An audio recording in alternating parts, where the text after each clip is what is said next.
Hello යාළුවනේ ඔයාලා ආදරයෙන් පිළිගන්නවා The Dragons Home YouTube නාලිකාවට. ඉතින් අද අපි කතා කරන්නේ මේ ඇරවාන මාළුව ගැන. මේ අරවාන මාළුව විවිධ නම් වලින් හඳුන්වනවා. මකර මාළුව, ලකී ෆිෂ් වගේ නම් වලින්.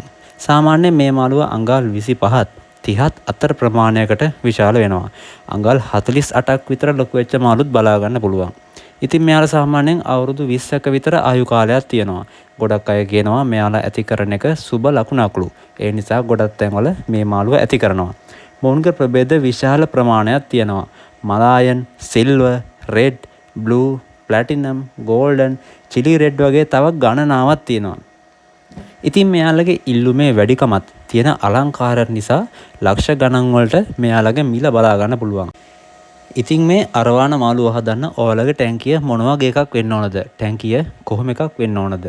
මෙයාලා ගොඩක් ලොකු වෙන නිසා පොඩි ටැංකියක් නම් ගැලපෙන්නේ නැහැ. අඩුම ගානේ ගැලුම් 250ක් 300කවත් ටැංකියක් තියෙන්න ඕන. මෙයාලගේ ටැංකිය විශාල විදියට ගස් වවන්නත් හොඳ නැහැ. මොකද මෙයාලට පිහිනන්න ගොඩක් ඉඩකඩ ඕන වෙන නිසා. ටැංකියේ උෂ්ණත්වය අඩුම ගානේ සෙල්සියස් අංශක 24ත් 30ත් අතර වගේම pH එක 7ත් 7.5ත් අතර පවත්වා ගන්න එක මෙයාලගේ සෞඛ්‍ය තත්ත්වයට හොඳයි. ඒ වගේම මෙයාලගේ වර්ධනයටත් හොඳයි. ලෙඩ රෝග වලින් ගොඩක් අඩු වෙනවා.